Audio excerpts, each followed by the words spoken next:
On my birthday, I stood in front of everyone with a purple eye. The room went silent. My son said proudly, "It was my wife. She taught her some respect." My DL smirked. Then my brother walked up to my son and said something that changed everything. Imagine standing in front of your whole family with a painful bruise on your face while your own son takes pride in your suffering. That's what happened to me on my 60th birthday. What should have been a day of joy turned into a nightmare when my son Jasper proudly announced that his wife had taught me some respect.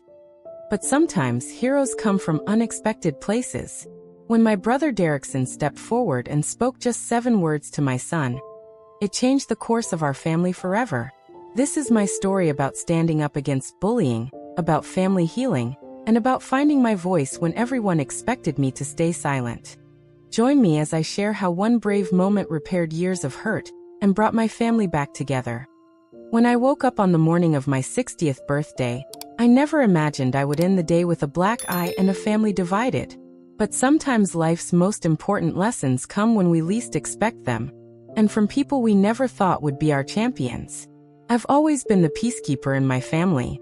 Born and raised in the small town of Millfield, I was known for my kind heart and gentle spirit.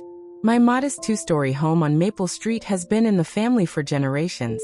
Its white picket fence and flower garden a testament to my careful tending. The neighbors often comment on how I can make even the simplest daisies look like prize-winning blooms. Mom has always been the glue that holds us all together. My daughter Angela would tell anyone who would listen. At 35, Angela has my warm brown eyes and caring nature. She lives just 10 minutes away, in a small apartment above the local bookstore where she works. Our bond is special, the kind that makes other mothers and daughters a bit envious. Every Sunday, without fail, we meet for coffee at Lucy's Diner on Main Street, sharing stories about our week over blueberry pancakes and too much syrup. "What are you hoping for on the big day, Mom?" Angela had asked during our last Sunday breakfast, just days before the birthday party that would change everything. I smiled, feeling my eyes crinkle at the corners. "Oh honey, just having everyone together would be gift enough. It's been so long since Jasper brought Naomi around." Jasper is my son, older than Angela by 3 years. Where Angela is warm and open like me, Jasper has grown distant over the years, especially since marrying Naomi 5 years ago. Their visits have become rare, their phone calls even rarer. I've invited them, of course, I continued, stirring my coffee absently. "And your Uncle Derrickson is coming too. You know how he loves a good party." Derrickson is my younger brother by 4 years. A retired firefighter with a booming laugh and stories that can keep you entertained for hours. He has always been protective of me, especially after my husband Robert passed away 7 years ago. "That'll be nice," Angela replied, though her smile didn't quite reach her eyes. I could tell she worried about her brother and his wife, about the way Naomi seemed to control Jasper, about the subtle changes in her once playful brother. The week leading up to my birthday was busy with preparations. Angela had insisted on hosting the party at my house, wanting me to feel special in my own home. She spent days cleaning and decorating, hanging streamers from the ceiling and placing vases of fresh flowers on every available surface. "You're going overboard, sweetie," I protested with a laugh when I saw the elaborate birthday cake Angela had ordered. 3 tiers of vanilla sponge with buttercream frosting, decorated with sugar flowers that matched the ones in my garden. "Nothing's too much for my mom's 60th, Angela replied, giving me a tight hug. The guest list wasn't large, just family and a few close friends. I've never been one for big gatherings. I prefer intimate conversations to loud parties, meaningful connections to surface-level small talk. The morning of my birthday, I woke early as is my habit. I made myself a cup of tea and sat in my favorite armchair by the window, watching as the sun rose over the houses across the street. 60 years, I thought to myself. How did that happen so quickly? My mind wandered to Robert, wishing he could be there to celebrate with me. He would have made some joke about my joining him in the old folks club, and we would have laughed together as we always did. The house felt emptier without his rumbling chuckle filling the rooms. A knock at the door interrupted my thoughts. It was Angela, arriving early to help set up for the party. "Happy birthday, Mom," she exclaimed, wrapping me in a warm embrace and presenting me with a small, neatly wrapped package. Inside was a delicate silver locket.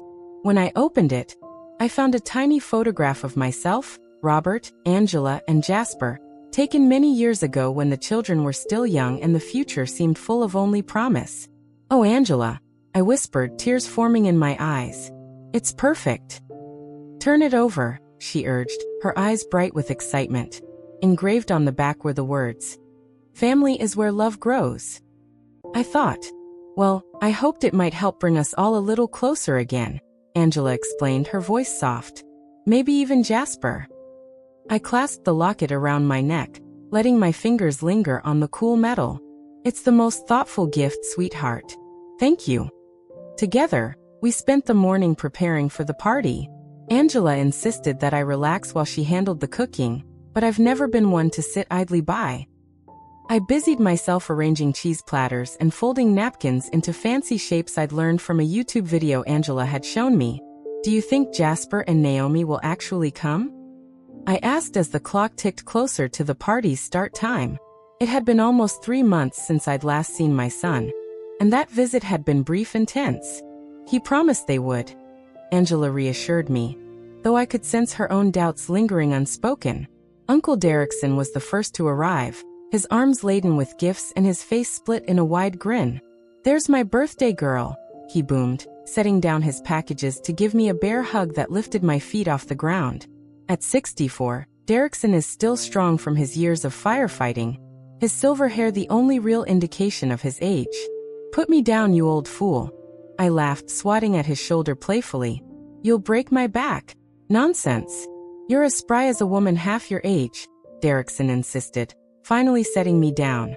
"And twice as beautiful." One by one, the other guests arrived, neighbors, friends from my book club, former colleagues from the elementary school, where I taught kindergarten for 30 years before retiring. The house filled with the warmth of conversation and laughter, the air fragrant with the smell of Angela's cooking.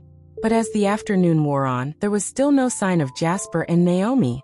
"Maybe they got held up," I suggested, trying to hide my disappointment as I checked my phone for the 10th time. Angela and Derrickson exchanged concerned glances, but said nothing, both determined not to let anything spoil my special day. It was just as Angela was about to bring out the cake that the doorbell rang. My heart leapt. I hurried to answer it, smoothing down my dress as I went. And there they were, Jasper in a crisp button-down shirt, his dark hair neatly combed, and Naomi beside him in an expensive-looking dress, her blonde hair pulled back in a tight ponytail, her smile not quite reaching her eyes. "Happy birthday, Mom," Jasper said, leaning in to kiss my cheek. He seemed tense, his movements stiff. "We brought wine," Naomi announced, holding out a bottle of red as if it were a great concession. "How thoughtful," I replied, taking the bottle. "Please come in. Everyone's here already." As they entered the living room, the conversation quieted briefly.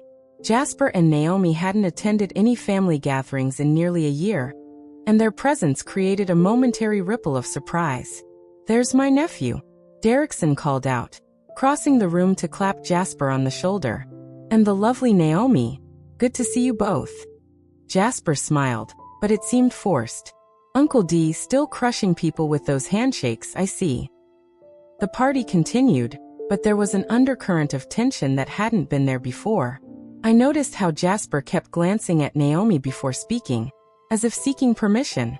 I saw the tight, controlled way Naomi interacted with the other guests, the slight curl of disdain at the corner of her mouth when Angela mentioned her job at the bookstore. "Such a quaint career choice," Naomi commented, her tone making it clear that quaint wasn't a compliment. Angela simply smiled. "I love books. Not everyone measures success by their salary." The comment hung in the air, sharp-edged and pointed, before Derrickson smoothly changed the subject, asking about Jasper's work at the investment firm. As the evening progressed and the cake was cut and served, I found myself watching my son, trying to reconcile the confident, laughing boy he had once been with the guarded man before me now. When had he changed so much? When had the distance between us grown so wide? Little did I know, as I wished for my family to be whole again while blowing out the candles on my elaborate birthday cake, that my wish would be tested in ways I could never have imagined, and that before this night was over, A confrontation would occur that would either break my family apart completely or begin the long, difficult process of healing old wounds. The stage was set. The players were all present. And in the background, the clock ticked steadily forward, counting down the minutes until everything would change. Long before the birthday party that would become a turning point for our family, I had noticed the subtle changes in my son Jasper. It hadn't happened overnight. Like water slowly eroding rock, the transformation had been gradual, almost imperceptible until suddenly, the person standing before me was a stranger wearing my son's face. Jasper had always been a sensitive child, quick to laugh but also quick to hurt. I remember how, at just 7 years old, he had cried for hours after finding an injured bird in our backyard.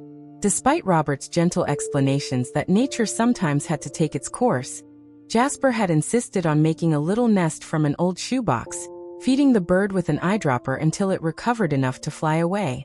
"That boy has a heart big enough for the whole world," Robert had said proudly, watching Jasper release the healed bird back into the wild. That compassionate boy had grown into a thoughtful teenager, protective of his younger sister Angela, always ready to stand up for the underdogs at school. He'd been popular not because he was the strongest or the most athletic, but because he was genuinely kind. I often found myself wondering where that kind-hearted boy had gone. The change had begun during Jasper's final year of college. He'd met Naomi in an economics class, and from the beginning, she had seemed to cast a spell over him. Suddenly, his calls home became less frequent, his visits shorter, his laughter rarer. "She's just very focused on our future," Jasper had explained when I gently questioned the change. "Naomi says successful people need to make sacrifices. Those sacrifices seemed to primarily involve distancing himself from his family." When Jasper brought Naomi home for the first time, I had tried my best to welcome her. I'd prepared all of Jasper's favorite foods, had cleaned the house from top to bottom, had even bought new guest towels for the bathroom. But from the moment Naomi had stepped through the door, her eyes critically scanning my modest home, her nose wrinkling slightly at the homemade decorations Angela had put up to welcome them, I had felt the chill. "Your home is charming," Naomi had said, in a tone that suggested it was anything but so retro. I had smiled through the comment, determined to give my son's girlfriend a chance. After all, first impressions weren't everything. And surely the woman who had captured Jasper's heart must have wonderful qualities that would become apparent with time. But time had only confirmed my initial worries. With each visit, Jasper seemed to retreat further into himself, deferring to Naomi's opinions, echoing her judgments, adopting her dismissive attitude toward the simple pleasures that had once brought him joy. "Camping? That's for people who can't afford proper vacations," he'd said when I suggested we revive the family's annual camping trip to Lake Wilson. The words had been Jasper's, but the sentiment had been pure Naomi. When they announced their engagement after just 8 months of dating, I had tried to be happy for them. I'd helped plan the wedding, had smiled through Naomi's constant criticisms of my suggestions, had bitten my tongue when Naomi selected a wedding date that coincided with Angela's important art exhibition opening, forcing my daughter to choose between her own achievement and her brother's wedding. "Maybe we could move the date back just a week?" I had suggested gently. "Then everyone could attend both events." "The venue is booked," Naomi had replied dismissively. If Angela really cared about Jasper, she would prioritize his wedding over some little art show. Angela, ever the peacemaker like her mother, had quietly withdrawn from her exhibition, although I knew how much it had meant to my daughter. The hurt in Angela's eyes when she'd announced her decision had been almost more than I could bear. The wedding itself had been a lavish affair, more showcase than celebration. I had felt out of place among Naomi's wealthy friends and family, all of whom seemed to regard us Millers as quaint curiosities rather than equal relations.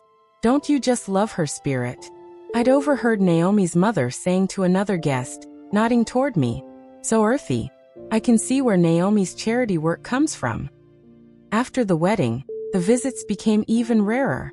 Holidays were spent with Naomi's family at their beach house or ski lodge. Phone calls were brief and infrequent, often with Naomi's voice audible in the background, reminding Jasper about appointments or commitments that would cut our conversations short. Then came the most painful blow of all.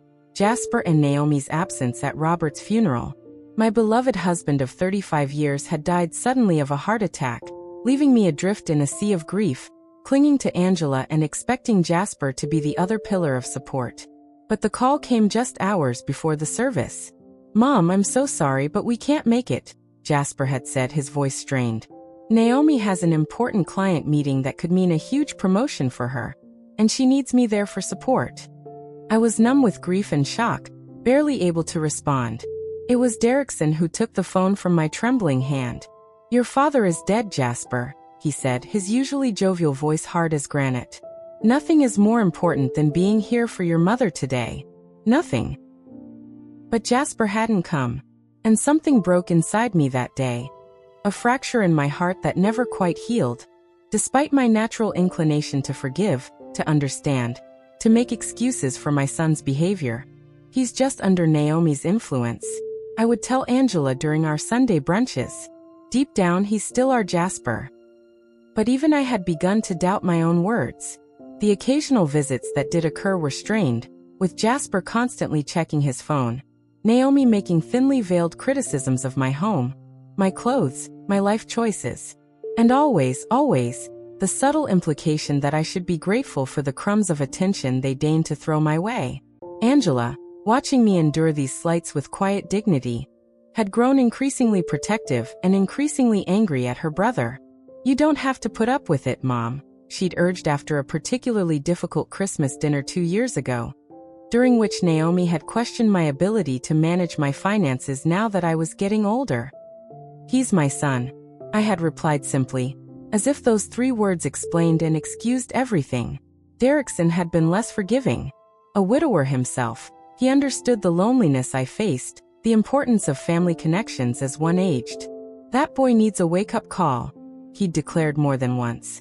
"And that wife of his needs to be taken down a peg or 12. But I had always discouraged any confrontation. Fighting fire with fire just burns the whole forest down, I would say. I won't have my family at war with each other. So we had settled into an uneasy pattern. Me reaching out, Jasper and Naomi responding when it suited them, Angela and Derrickson simmering with protective anger, but respecting my wishes to keep the peace. Until the day before my 60th birthday, when an unexpected visit changed everything. I had been in my garden, pruning my beloved roses, when a sleek black car pulled into my driveway. For a moment, my heart leapt with hope. Perhaps Jasper had come early for my birthday, perhaps this time we could have a real conversation, perhaps this time. "He has always been kind and thoughtful, Anne." "Weak," Naomi interrupted. "He was weak. And you encouraged it with your coddling. Well, I fixed that. I've made him strong. And I won't have you trying to undo all my work just because you're lonely and want your little boy back." I felt a rare anger rising within me. "My son is not a project for you to fix, Naomi. He's a human being with his own thoughts and feelings, Anne." I didn't see it coming. One moment I was speaking. The next there was an explosion of pain as Naomi's hand connected with my face, the heavy diamond on her finger catching me just below my eye. The force of the blow sent me staggering backward. I raised a trembling hand to my face, felt the warmth of blood where the diamond had cut my skin. "That's for questioning my judgment," Naomi said coldly. "Consider it a warning. At the party tomorrow, you will be grateful that we came. You will not make any of your little comments. You will not try to have any heart-to-hearts with Jasper. You will accept that he is mine now, not yours. Is that clear?" Too shocked to speak, I simply stared at the woman my son had married, seeing for the first time the true extent of the cruelty that lay beneath the polished exterior. Naomi smiled then, a cold curve of her lips that held no warmth. "I'll tell Jasper you fell. Clumsy at your age, so sad. He'll believe me. He always does." And with that, she turned and walked out, leaving me standing in my kitchen, my cheek throbbing, my heart breaking anew for my son trapped in a relationship I now recognized as not merely controlling, but abusive. When Angela arrived later that evening with the last of the party supplies, she was horrified to find me with an ice pack pressed to my swelling face. "Mom, what happened?" she cried, rushing to my side. "I fell," I replied, the lie bitter on my tongue. But what could I say? That my son's wife had struck me? That the woman Jasper had chosen to spend his life with was capable of such violence? How could I put that burden on my daughter, or risk driving an even deeper wedge between myself and my son? Angela didn't believe me, of course. The cut was too clean, the bruise already forming too localized. But she respected my reluctance to explain further, focusing instead on practicalities. "We should get you to the hospital," she insisted. "You might need stitches." But I refused. "It's just a small cut. I've cleaned it properly. It'll be fine." "But your party tomorrow, everyone will see." "Yes," I said quietly. "Everyone will see. Including Jasper. Including Derrickson." And for the first time in my life, I wasn't sure if I could maintain the peace in my family. Wasn't sure if I even should. As I finally fell into an uneasy sleep that night, my face throbbing despite the painkillers, I found myself thinking of Robert, wishing he were there to advise me, to help me navigate this impossible situation. "What would you do, my love?" I whispered into the darkness. "How do I protect our son without losing him completely?"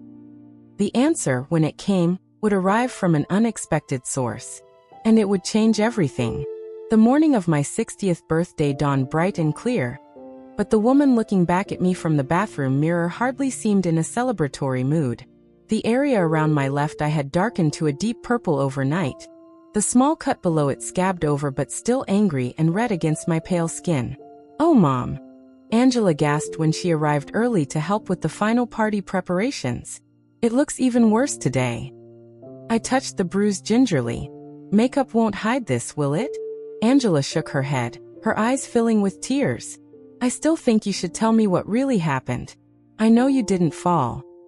For a moment, I considered telling my daughter the truth. But what would that accomplish? It would only create more pain, more division. And despite everything, I couldn't bring myself to come between Jasper and his sister. "Let's just focus on making today special," I said instead, forcing a smile that didn't reach my eyes. 60 comes only once, after all. As the hours passed and my house filled with guests, I found myself the recipient of concerned looks and gentle inquiries about my injury. To each person, I gave the same practiced response. "Just a silly accident. You know how clumsy I can be." Most accepted the explanation at face value, though I noticed the skeptical looks exchanged between some of my older friends. Women who perhaps recognized the signs of something more sinister than a simple fall. Derrickson arrived bearing not only gifts but a bouquet of my favorite lilies. His jovial expression faltered when he saw my face. "Jenny," he said, using the childhood nickname only he still called me by. "What in the world happened to you?" "I fell," I replied, avoiding his searching gaze. "It's nothing." Derrickson studied me for a long moment, his weathered face serious. "Funny kind of fall that leaves a mark like that." Before I could respond, the doorbell rang. My stomach clenched. I knew who it would be. Sure enough, Jasper and Naomi stood on my doorstep. My son's eyes widened in shock when he saw my face. "Mom, what happened?" he exclaimed, genuine concern in his voice. Before I could repeat my practiced lie, Naomi interjected smoothly. "Oh dear, did you fall? I told Jasper we should check on you more often. At your age, living alone can be so dangerous." The condescension in her tone made my cheek throb anew. I forced myself to smile. "Yes, just a little tumble. Please come in. Everyone's waiting." As they entered the living room where the party was in full swing, a hush fell over the gathering. All eyes turned to my bruised face, then to the new arrivals. The silence was thick enough to cut with a knife. And then Jasper, perhaps uncomfortable with the scrutiny, perhaps seeking to break the tension, did the unthinkable. He placed his arm around Naomi's shoulders and said with a twisted smile, "It was my wife. She taught her some respect."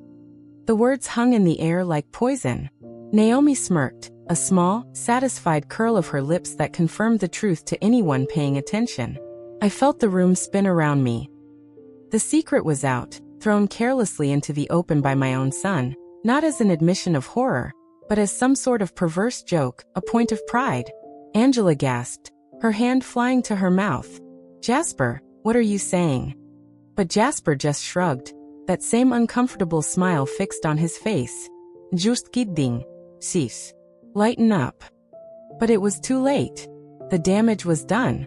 The truth was out, wrapped in a joke that wasn't funny, that could never be funny. I stood frozen, feeling the weight of everyone's stares, the pity, the shock, the discomfort. In that moment, I felt more alone than I ever had, even with a room full of people who cared about me. And then, like a tide breaking, Derrickson moved. He crossed the room in 4 long strides, coming to stand directly in front of Jasper. Though shorter than my son by several inches, there was something in his stance that made him seem larger, more formidable.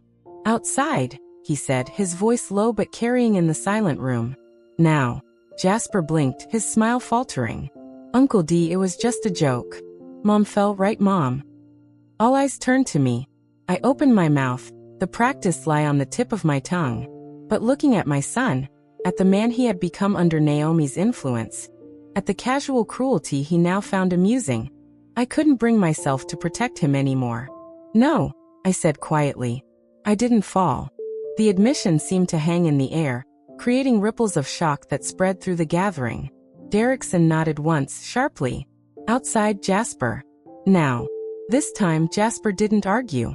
With a confused glance at Naomi, who looked suddenly less certain of herself, he followed his uncle through the kitchen and out the back door into the garden. The party guests stood awkwardly, unsure whether to leave or stay. It was Angela who took charge, her voice steady despite the tears in her eyes. "Mom needs to sit down," she announced, guiding me to my favorite armchair. "And I think we could all use some cake while we wait." With gentle efficiency, Angela redirected the party, serving cake, refilling drinks, making small talk that carefully avoided the elephant in the room. I sat quietly, accepting the gentle pats on my hand from friends, the whispered words of support, the looks of understanding from women who perhaps had their own stories of standing up against abuse. Through the window, I could see Derrickson and Jasper in the garden. They stood face to face, Derrickson speaking intently, occasionally gesturing toward the house. Jasper's posture was defensive at first, arms crossed tightly over his chest. But as the minutes passed, something seemed to change. His shoulders slumped. His head bowed. At one point, he covered his face with his hands. "What do you think Uncle Derrickson is saying to him?" Angela asked, bringing me a slice of birthday cake I had no appetite for. "I don't know," I replied honestly. "But whatever it is, I think Jasper needed to hear it." Meanwhile, in the kitchen, Naomi stood alone, her earlier confidence evaporated. The other guests gave her a wide berth, no one quite meeting her eye. She had become a pariah in the space of moments, her true nature revealed by her husband's careless words and her own telling smirk. After what seemed like hours but was perhaps only 20 minutes, the back door opened. Derrickson entered first, his face grave but resolute. Behind him came Jasper, his eyes red-rimmed, his cheeks wet with tears. The room fell silent again as Jasper made his way to where I sat. He knelt before my chair, a position that reminded me painfully of when he was a little boy coming to confess some minor transgression. "Mom," he began, his voice breaking. I don't even know where to start." I reached out instinctively to touch his hair, the mother in me still wanting to comfort despite everything. "Start with the truth, Jasper. That's always the best place." He nodded, taking a deep, shuddering breath. "The truth is I've been blind. Worse than blind. I've been a coward." From across the room, Naomi made a small, angry sound. "Jasper, we're leaving. Now." But for perhaps the first for a moment, it seemed Naomi might lash out again, might escalate the confrontation further. But something in Jasper's steady gaze, in the unified support of everyone else in the room, seemed to make her reconsider. "Fine," she said at last. "Have your pathetic little family reunion. But don't come crawling back when you remember everything I've done for you." With that, she turned on her heel and stalked out, the front door slamming behind her with enough force to rattle the windows. In the silence that followed, Jasper turned back to me and Angela. "I don't expect forgiveness," he said quietly. "Not right away. Maybe not ever. But I want you to know that I'm going to try to make things right. Somehow." I reached for his hand, then for Angela's, pulling my children close. "We'll figure it out together," I said. "That's what families do." As the party guests began to discreetly take their leave, offering birthday wishes tinged with relief and hope. I caught my brother's eye across the room. Derrickson gave me a small nod, a gesture that spoke volumes. Later, when only the four of us remained, myself, Angela, Jasper, and Derrickson, seated around the kitchen table with cups of cooling tea, I finally asked the question that had been on my mind all evening. What did you say to him, Derrickson? What were those words that changed everything? Derrickson looked at Jasper, who nodded, giving permission to share their private conversation. I told him the truth, Derrickson said simply. I said, "Your father would be ashamed of you today." Jasper winced at the memory, but nodded in acknowledgement. It was like a slap in the face. The good kind, if there is such a thing. The kind that wakes you up. And then, Derrickson continued, I reminded him of something his father used to say. Do you remember, Jenny? I thought for a moment, then smiled sadly. Robert had so many sayings. This one was special, Derrickson said. He told it to Jasper when he was just a boy, after he stood up for a kid being bullied at school. The measure of a man isn't in how he treats those with power, but in how he protects those without it. Tears filled my eyes. I'd forgotten that. I hadn't, Jasper said quietly. Not really. I just buried it, along with a lot of other things that used to matter to me. The four of us sat in silence for a moment, each lost in our own thoughts, our own memories of Robert, of the past, of the winding road that had led us to this moment of painful but necessary truth. So what happens now? Angela finally asked, voicing the question we were all thinking. Jasper sighed heavily. I don't know exactly. I need to figure some things out. About my marriage, about my life, about who I want to be going forward. You don't have to do it alone, I said, reaching across the table to squeeze his hand. Whatever happens, you're not alone. As the clock struck midnight, marking the end of my birthday and the beginning of a new day, I found myself thinking that perhaps my birthday wish had been granted after all. Though in a way I could never have anticipated. Our family wasn't whole yet. There were still wounds to heal, truths to face, changes to make. But we had taken the first step. Together. And for now that was enough. The morning after my birthday party, the house on Maple Street was quiet. The decorations still hung from the ceiling, slightly drooping now. Half-empty plates of food sat on the dining table, forgotten in the wake of the previous evening's dramatic events. And in the kitchen, I sat alone with a cup of tea, watching the early morning light filter through the curtains. My eyes still throbbed, the bruise now a deep purple-blue against my pale skin. But the pain seemed less important now, overshadowed by the emotional whirlwind of the past 24 hours. The sound of footsteps on the stairs made me look up. Jasper appeared in the doorway, looking rumpled and tired, as if he hadn't slept much. He'd stayed in his old room overnight, the first time he'd done so in years. Morning, Mom, he said hesitantly. Can I join you? I nodded, gesturing to the chair across from me. There's tea in the pot. Jasper poured himself a cup and sat down, his eyes continuously drawn to the bruise on my face. I'm so sorry, he said, not for the first time since the confrontation with Naomi. I should have seen what was happening. Should have stopped it. We both missed the signs, I replied gently. Or maybe we saw them but didn't want to acknowledge what they meant. We sat in silence for a moment, the weight of unspoken words hanging between us. Naomi called me, Jasper finally said, staring into his tea.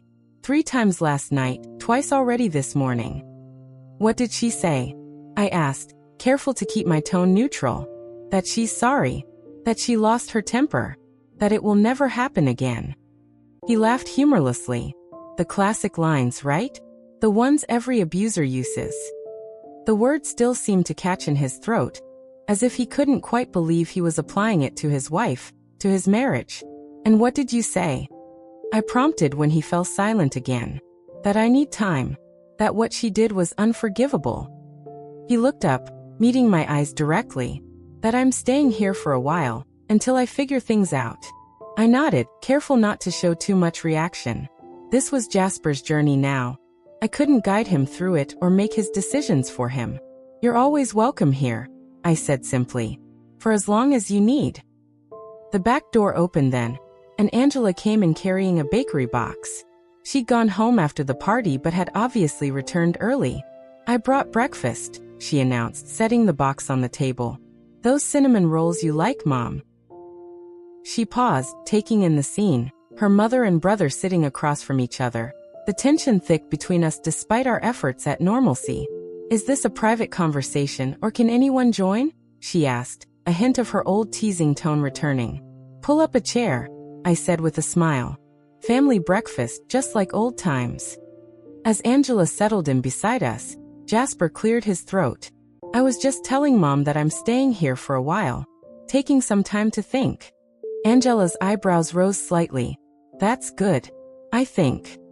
She glanced at me, as if seeking confirmation that this was, indeed, a positive development. I gave a small nod, and some of the tension seemed to leave Angela's shoulders. "So," Angela continued, opening the bakery box, "what does taking time to think actually mean? Because I've got to say, Jasper, from where I'm sitting, this shouldn't be a complicated decision." Jasper winced at her directness, but didn't argue. "It's not just about Naomi hitting Mom, though that would be enough. It's about everything. The person I've become when I'm with her. The way I've treated both of you. The things I've allowed to happen." He ran a hand through his hair, a gesture so reminiscent of Robert that my heart ached. "I need to figure out how I got so lost, you know? How I went from being the kid who stood up against bullies to the man who stood by and watched his wife become one." The three of us fell silent, each contemplating the painful truth of his words. It was Angela who finally broke the silence. "Well, the good news is, figuring yourself out is a lot easier with people who actually love you around to help." The simple statement, offered with her characteristic blend of warmth and frankness, brought unexpected tears to Jasper's eyes. "I don't deserve that," he said, his voice rough. "Not after everything." "Oh, Jasper," I sighed, reaching across the table to take his hand. "Love isn't about deserving. It just is." A knock at the front door interrupted the moment. I glanced at the kitchen clock, barely 7 in the morning, too early for casual visitors. "I'll get it," Angela said, rising from her chair. A moment later, we heard the deep rumble of Derrickson's voice in the hallway, followed by Angela's lighter tones. The two entered the kitchen together, Derrickson carrying a large toolbox. "Morning, family," he greeted us, setting the toolbox on the floor with a clunk. "Thought I'd come by and fix that loose step on the back porch. Been meaning to do it for ages." I smiled at my brother's transparent excuse to check on us. "At 7 in the morning?" Derrickson shrugged, unembarrassed. "Early bird gets the worm. Besides, I brought donuts." He produced a paper bag from his jacket pocket, adding it to the cinnamon rolls already on the table. "Now it's a real family breakfast," Angela laughed, fetching another cup for Derrickson. As the four of us settled around the table, there was an ease to our interaction that had been missing for years. Despite the circumstances that had brought us to this point, despite the difficult conversations and decisions that still lay ahead, there was a sense of rightness to the moment. "So," Derrickson said after polishing off his first donut, "what's the plan for today?" The question, seemingly casual, carried more weight than its simple words suggested. Jasper set down his cup. "I need to go back to the house at some point. Get some clothes, my laptop for work. I don't think Naomi will be there. She texted that she's staying with a friend." "I'll go with you," Derrickson offered immediately, "just in case." Jasper looked like he might protest, then nodded gratefully. "Thanks, Uncle D. And I need to call my principal," I added. Though retired from full-time teaching, I still occasionally substituted at my old elementary school. "Explain why I won't be available for a while." I touched my bruised face gingerly. "Can't exactly show up looking like this." "I've already called into the bookstore," Angela said. "Took a few personal days." At my questioning look, she smiled. "What? You think I'm going to let you go through this alone? Besides, someone needs to field all the calls and visits we're going to get once word gets around town." The mention of the wider community made me wince. In a small town like Millfield, news traveled fast. By now, many of the party guests would have shared the story of what happened at my 60th birthday. The thought of being the subject of gossip, of pitying looks and whispered conversations, made my stomach churn. As if reading my thoughts, Derrickson reached over to pat my hand. "Don't you worry about what people will say, Jenny. Anyone who matters will only be concerned about your well-being. And anyone who'd judge you isn't worth your time anyway." "It's not judgment I'm worried about," I admitted. "It's exposure, I guess. Having something so private become so public." "I get that," Jasper said quietly. "But maybe it's not all bad, you know? Maybe other people need to see that these things happen, even in families like ours. That abuse doesn't just happen to certain kinds of people." His insight surprised me. Despite everything, despite the anger and hurt I still felt, I was proud of my son in that moment. Proud of his willingness to face difficult truths, to engage in painful self-examination. "When did you get so wise?" I asked, trying to lighten the mood. Jasper gave a sad smile. "I think I'm just starting to remember some of the wisdom you and Dad tried to teach me all along." After breakfast, as Derrickson actually did go to fix the loose step, some excuses being practical as well as transparent, and Angela began clearing away the party debris from the living room, Jasper drew me aside. "There's something I need to ask you," he said, his expression serious. "Something I need to understand." I nodded, bracing myself. "Go ahead. Why didn't you tell anyone? When Naomi hit you, why did you lie about falling?" It was the question I had been expecting, the one I had been asking myself since the moment of impact, of decision. "I was protecting you," I said simply. Jasper's face contorted in pain. "Me? Mom, I don't deserve." "Not just you," I clarified. "Your marriage. Your happiness. Or what I thought was your happiness." I sighed, gathering my thoughts. When someone you love is in a situation that's hurting them, but they can't or won't see it, you walk a very fine line. Push too hard, and they retreat further into denial. Say nothing, and you become complicit in their pain. So you were going to just, what? Let her get away with it? Let me go on thinking everything was fine? I shook my head. I didn't have a plan, Jasper. It had just happened. I was still in shock, still trying to process it myself. But I think part of me knew that the truth would come out eventually, that it needed to for everyone's sake. Jasper considered this, his brow furrowed in concentration. "And now? What do you think I should do now?" I felt the weight of the question, the responsibility of my answer. But I also recognized the importance of Jasper finding his own way through this crisis. "I think," I said carefully, "that you need to listen to yourself. Not to Naomi's voice in your head telling you what to think or feel or do. Not even to mine, or Angela's or Uncle Derrickson's. But to your own voice, the one that's been silenced for too long." Jasper nodded slowly, absorbing my words. "And what if that voice isn't very clear right now?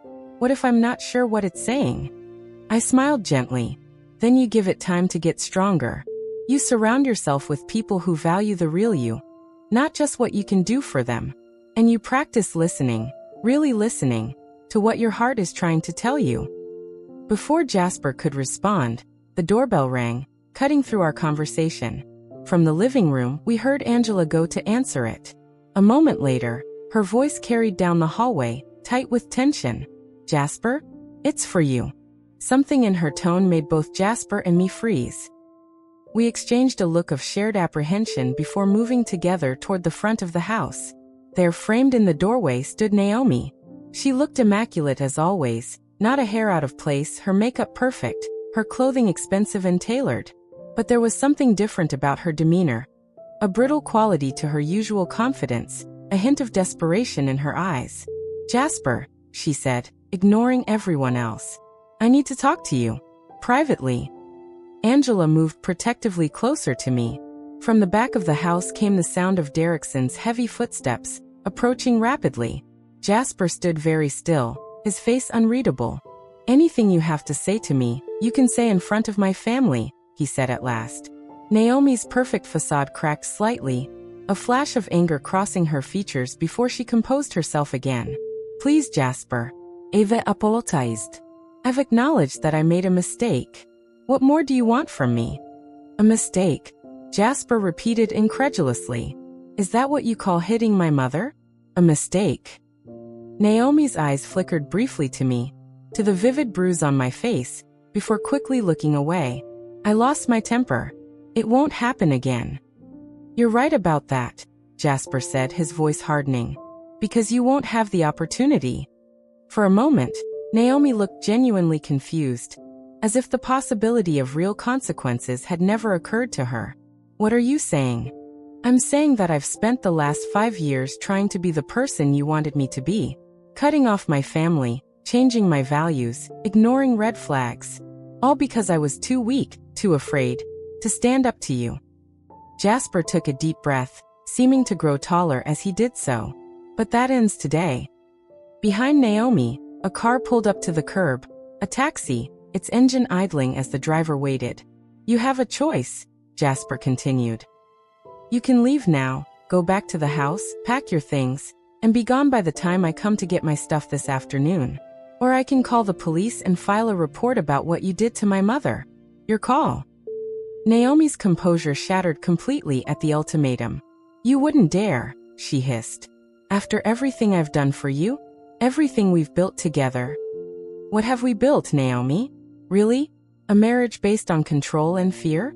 A life where I've lost touch with everyone who truly cares about me? Jasper shook his head sadly. That's not building. That's destruction. For a long, tense moment, Naomi stood frozen, her eyes darting between Jasper, me, Angela, and Derrickson, who now stood protectively behind our family group. Then, without another word, she turned and stalked back to the waiting taxi. As the car pulled away from the curb, a collective breath seemed to be released in the hallway. Are you okay? Angela asked, turning to Jasper with concern. He nodded slowly. Yeah, I think I am. Or I will be. He looked at me, his expression softening.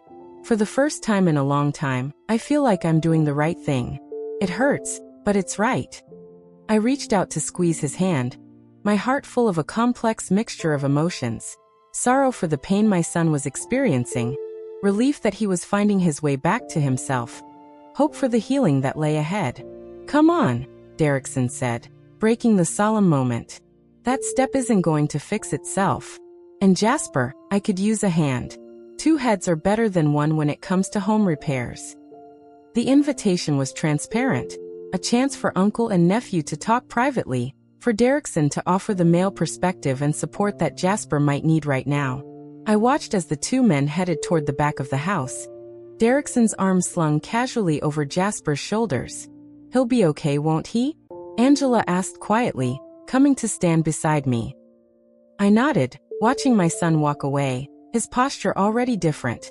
Less guarded, more natural. Yes, it won't be easy, and it won't happen overnight.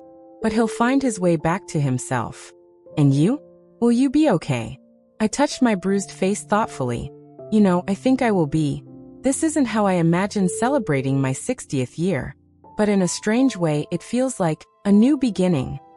Angela smiled, linking her arm through mine. Well, they do say life begins at 60. I laughed, the sound lighter and more genuine than it had been in years. I don't know about that. But I do know that healing begins when the truth comes out.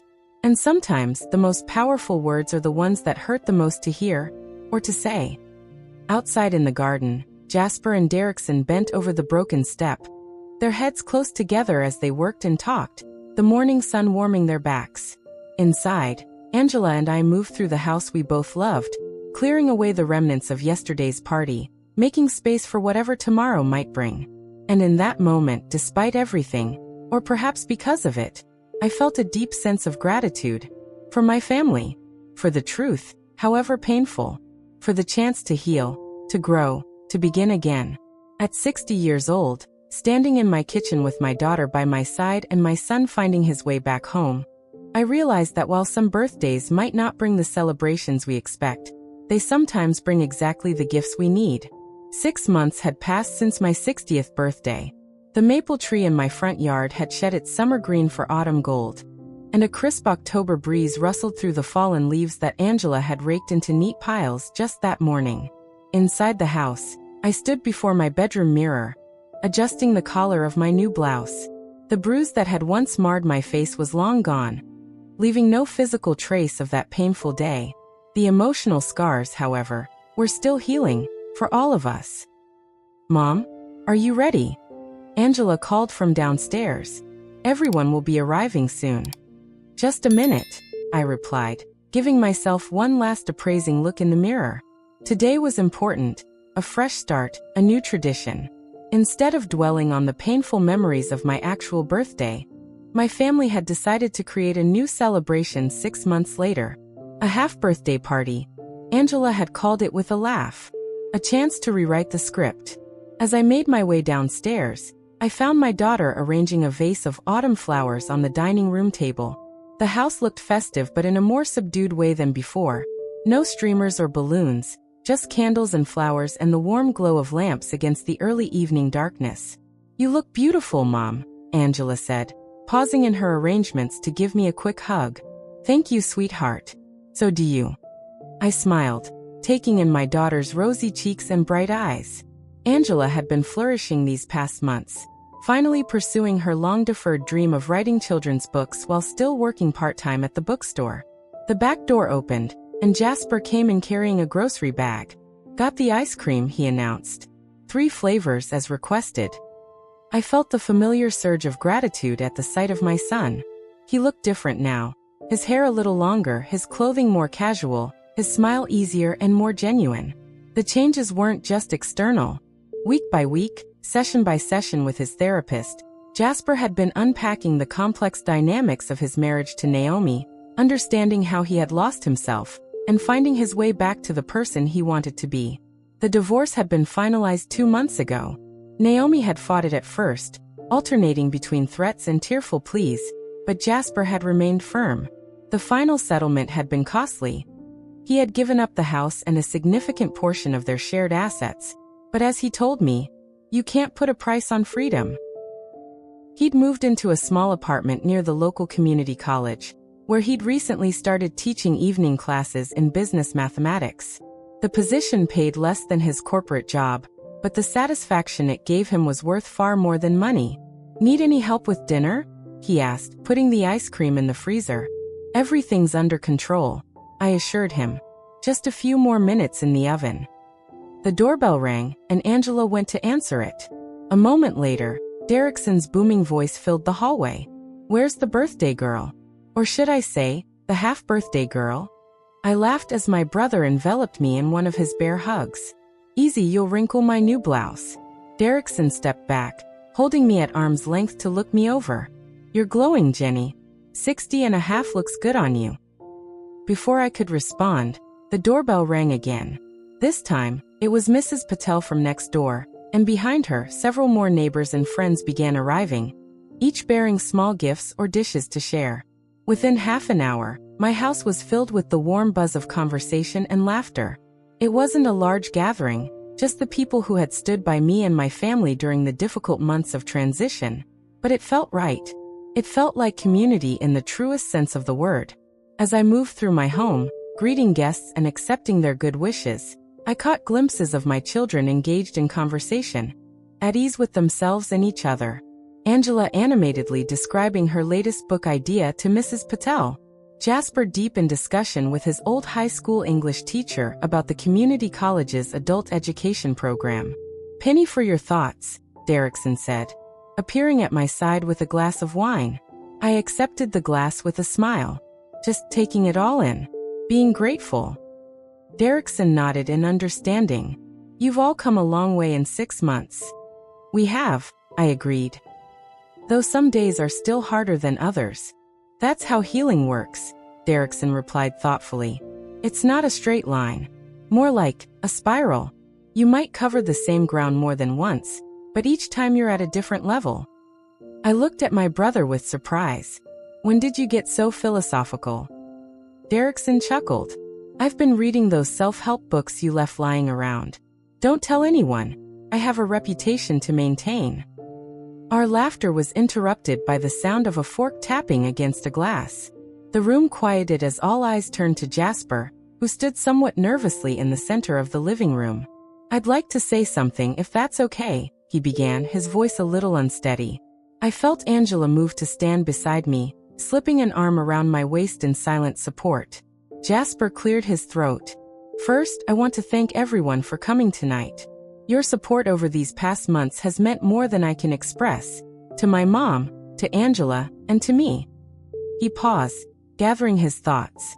6 months ago, we stood in this room under very different circumstances.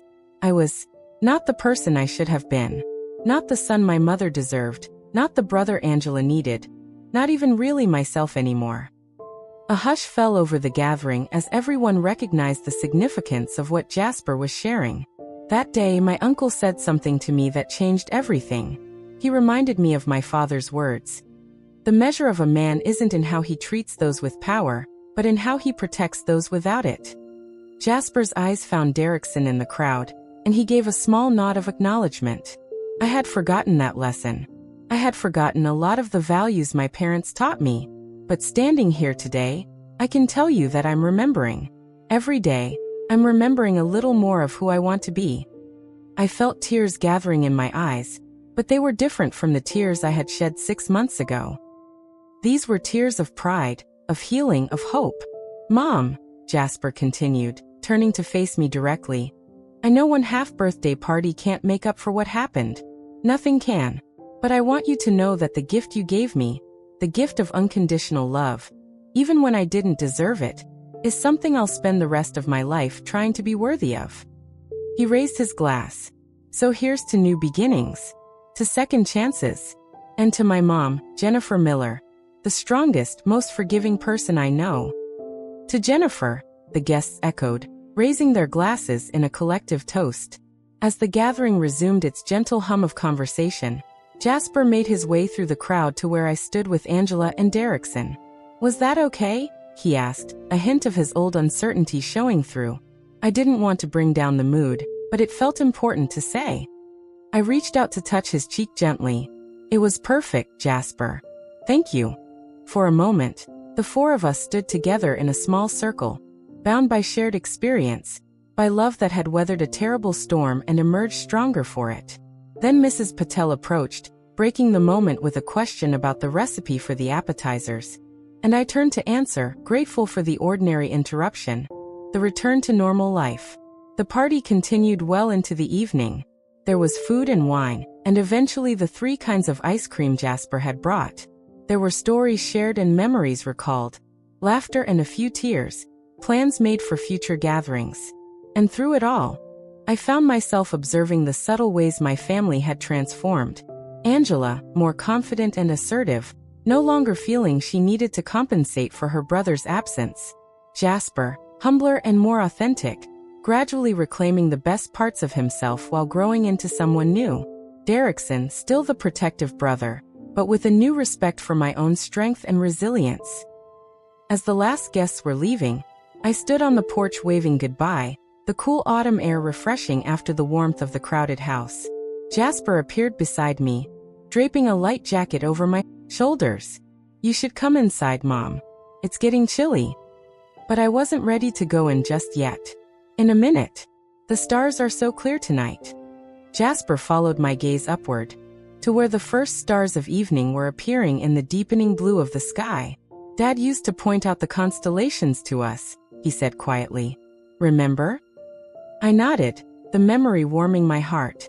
He said the stars were like family. Even when you can't see them all, you know they're there. We stood in companionable silence for a moment, both lost in our own thoughts, our own memories of Robert. He would be proud of you, I said finally, of the hard work you're doing, of the choices you're making now. Jasper's eyes glistened in the porch light. I hope so. I know so, I assured him. And I am too. From inside the house came the sound of Angela laughing at something Derrickson had said, the warmth of it spilling out into the cool evening air. We should go in, I said, giving Jasper's arm a gentle squeeze. Help with the cleanup. As we turned to go back inside, to rejoin the family circle that had been broken but was now mending, I paused on the threshold.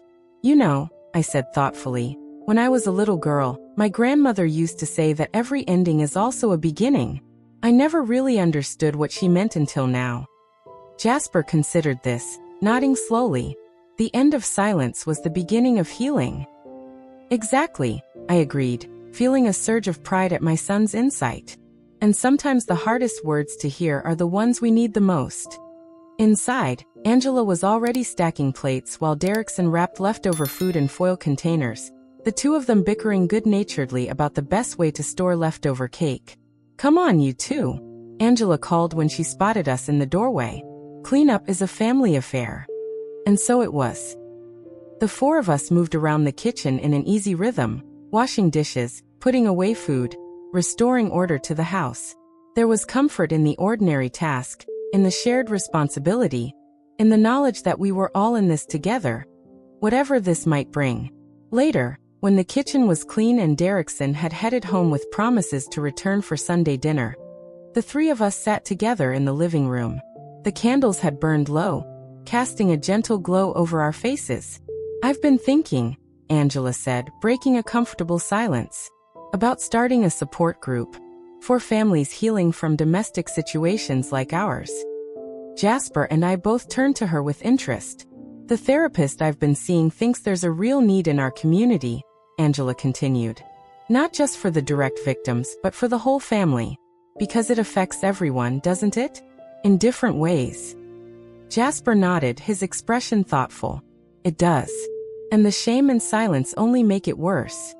"What would this group involve?" I asked, intrigued by the idea. Angela leaned forward, her eyes bright with purpose. "Just a safe space to talk, to share experiences, to support each other. Maybe eventually some educational components. I've been doing a lot of reading on the subject." "I think it's a wonderful idea," I said. "And if you need someone to help organize." "I was hoping you might say that," Angela grinned. "Your experience as a teacher would be invaluable." "Count me in too," Jasper added quietly, "if you think my perspective would be helpful." Angela reached out to squeeze his hand. "It would. Very much." As we continued to discuss the possibilities, the shape this new project might take, I felt a deep sense of rightness settle over me. This was what healing looked like. Not just recovering from wounds, but finding purpose in pain, creating meaning from suffering. The clock on the mantel chimed 11, and Angela yawned. "I should get going. Some of us still have to work tomorrow." "Stay," I suggested impulsively. "Both of you. Like when you were kids and we'd have those impromptu sleepovers in the living room during thunderstorms." Angela and Jasper exchanged amused glances.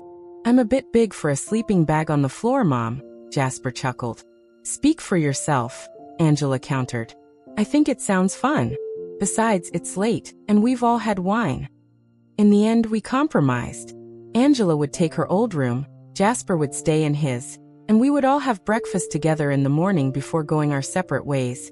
Angela to the bookstore, Jasper to his tutoring job at the community college, I to my volunteer work at the elementary school library.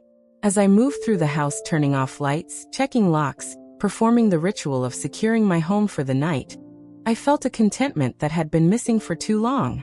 My family wasn't perfect.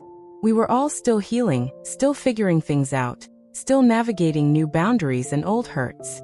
But we were doing it together. And that made all the difference. In my bedroom, I paused before the mirror one last time. The face that looked back at me was lined with the years I'd lived, marked by the experiences I'd endured. But it was also illuminated with hope, with purpose, with the quiet strength that comes from weathering a storm and finding yourself still standing when the sky's clear. 60.5. I whispered to my reflection, a small smile playing at the corners of my mouth. Not so bad after all. Outside my window, the stars continued their ancient dance across the sky. Inside, in rooms that had once echoed with silence and secrets, my children slept peacefully under my roof. And I, Jennifer Miller, no longer defined by a bruise on my face or the painful words spoken on my birthday, closed my eyes and welcomed dreams of all the new beginnings still to come. Thank you for watching my story about my journey from pain to healing. Stories like mine happen every day in households across the country, often hidden behind closed doors and careful smiles. If my experience resonated with you, or if you recognized elements of your own story in mine, please know that you are not alone. If you or someone you love is experiencing domestic abuse of any kind, help is available. Reach out to the National Domestic Violence Office. Remember that abuse can take many forms: physical, emotional, verbal, financial, and all of them deserve to be taken seriously. If you found value in this video, please subscribe to our channel for more stories of courage, healing, and family transformation. Hit the like button if my journey touched your heart, and share this video with someone who might need to hear that change is possible, that healing can happen, that families can find their way back to each other after even the most painful circumstances. Drop a comment below sharing your thoughts or your own experiences with family healing. Your story might be exactly what someone else needs to hear today. Until next time, remember that the most powerful words are sometimes the hardest to say or to hear. But speaking truth, with love and courage, is often where healing begins. Take care, and I'll see you in the next video. At Virtuous Stories, we love you.